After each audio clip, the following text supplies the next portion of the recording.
بسم اللہ الرحمن الرحیم۔ ناظرین، وی لاگ نمبر 153 اور دوسری قسط ہے اور پیج ہے 204 اور مین ہیڈنگ چل رہا ہے بیان اوج بن انک کا۔ ناظرین، یہ کتاب ہے قصص الانبیاء، اردو میں ہے یہ کتاب، جس سے ہم آپ کے سامنے واقعات پیش کر رہے ہیں۔ اس کتاب کے رائٹر ہیں مولانا عبد المنان صاحب رحمۃ اللہ علیہ، اور کتاب کا ٹائٹل ہے قصص الانبیاء۔ ناظرین، اس کتاب کے اندر حضور اکرم صلی اللہ علیہ وسلم سے لے کر حضرت آدم علیہ السلام کے سچے واقعات اور قصے بیان کیے جاتے ہیں قرآن و سنت کی روشنی میں۔ ناظرین، یہ واقعہ بیان اوج بن انک کا ایک قسط پیش کر چکے ہیں، یہ دوسری قسط ہے جو ہم آپ کے سامنے رکھ رہے ہیں۔ صفے بستہ تھے عرب کے جوانان دیوبند، تھی منتظر حنا کی عروس زمین شام۔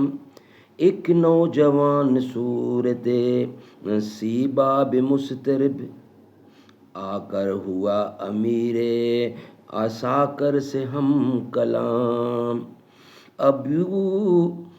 ابو عبیدہ رخصت پیکار دے مجھے، لبریز ہو گیا میرے صبر و سکون کا جام۔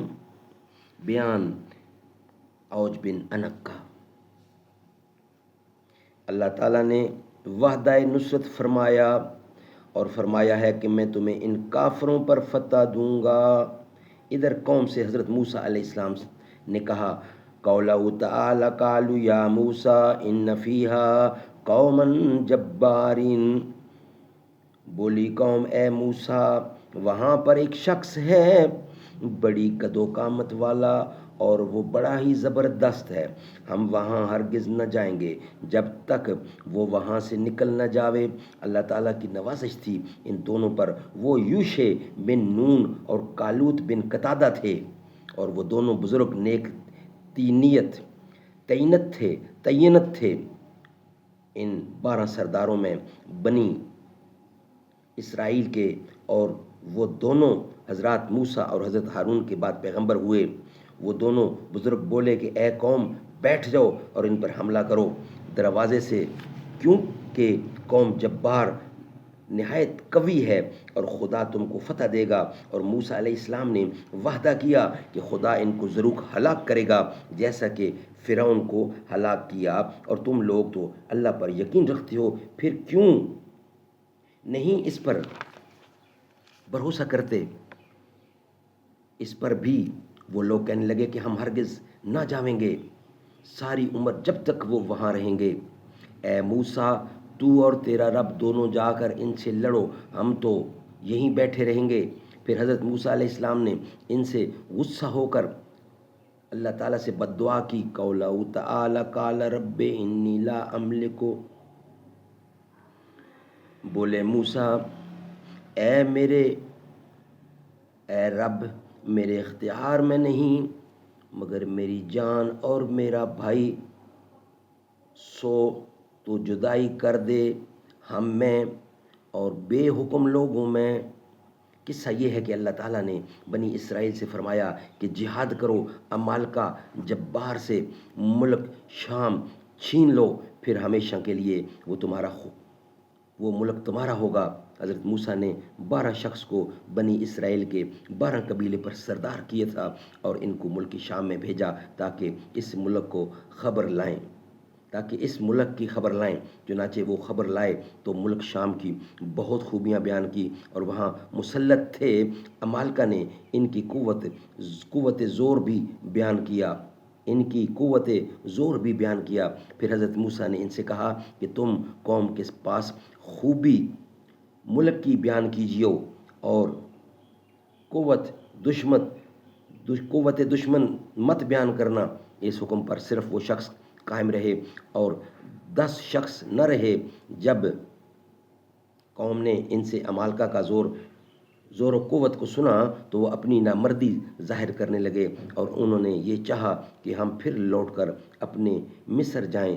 اپنی تقصیر کی وجہ سے 40 برس شام کے فتح میں دیر لگی اور اس قدر مدت بنی اسرائیل جنگلوں میں پھرتے رہے اور اس قرن کے لوگ سب مر گئے تھے، مگر وہ شخص جو حضرت موسیٰ کے بعد خلیفہ ہوئے، یوشع اور کالوت، ان کے ہاتھ سے ملک شام فتح ہوا۔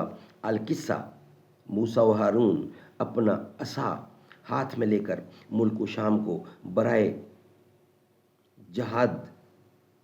جہاد روانہ ہوئے، اور جب رات ہوئی تو بنی اسرائیل نے مصر جانے کا قصد کیا۔ تمام رات چلتے رہے، صبح فجر کے وقت دیکھا کہ جس جگہ سے کوچ کیا تھا اسی پر آ رہے ہیں، پھر دوسری شب کو تمام رات چلے، فجر کو دیکھتے ہیں کہ جہاں سے کوچ کیا تھا اب تک وہی ہیں۔ وہ سمجھے کہ موسیٰ کی بد دعا سے یہ حال ہوا۔ تب یوشع بن نون نے ان سے کہا کہ اس میدان میں ٹھہر جاؤ اور صبر کرو، استغفار پڑھو، جب تک حضرت موسیٰ ملک شام فتح کر کے واپس نہ آ جائیں، تب تک یہیں ٹھہرو۔ یہ بات سن کر بنی اسرائیل خدا پر توکل کر کے اسی جگہ رہے، اور اس جگہ کا نام طیہ ہے جس جگہ یہ لوگ ٹھہرے رہے۔ اس میں 12 اسباط بنی اسرائیل اور 6 لاکھ آدمی حضرت موسیٰ کی بد دعا سے 40 برس محبوس رہے اور وہاں سے نکل نہ سکے، اور وہ طیہ درمیان فلسطین اور اردن اور مصر کے ہے، اور اس میدان طیہ کا طول 36 کوس ہے اور عرض 18 کوس کا ہے۔ غرض حضرت موسیٰ جب نزدیک شہر اوج کے گئے، لوگوں کی مہیب شکل دیکھ کر ڈرے، اور حافظ حقیقی کو یاد کر کے آگے بڑھے۔ جب اوج بن انک نے ان کو دیکھا تو چاہا کہ ان کو پکڑ کر چونٹی کی طرح پیروں سے مل دیں، اور کہا کہ تو ہے سردار قوم بنی اسرائیل کا، اور تو نے قبطیوں کو دریائے نیل میں فرعون کے ساتھ ڈبو مارا ہے۔ یہ کہہ کر اس نے حضرت موسیٰ علیہ السلام پر حملہ کیا۔ حضرت موسیٰ نے جوابی حملہ کیا۔ حضرت موسیٰ کا قد بھی تقریباً 10 گز لمبا تھا، اور 10 گز اوپر اچھل کر اس کے ٹخنوں پر عصا مارا، وہ وہیں مردود گر کر مر گیا۔ 40 برس سے بنی اسرائیل طیہ مذکور میں تھے، اور ادھر لاش اوج بن انک کی میدان میں پڑی تھی، اور گوشت پوست گل گیا تھا، اور پشت کی ہڈی مثل پہاڑ کے اونچی ہو رہی تھی۔ استغفر اللہ، استغفر اللہ۔ ناظرین، ہمارا یہ ویلاگ کمپلیٹ ہوا۔ نیکسٹ ویلاگ پیدائش حضرت موسیٰ علیہ السلام، یہ ہم انشاءاللہ آپ کے سامنے رکھیں گے نیکسٹ ویلاگ کی صورت میں۔ یہ ویلاگ ہمارا یہاں ہی مکمل ہوا۔ آنسو چراغ زخم خزانے لگے مجھے، دروازے پر جو ان کے میں جا بیٹھا ایک دن،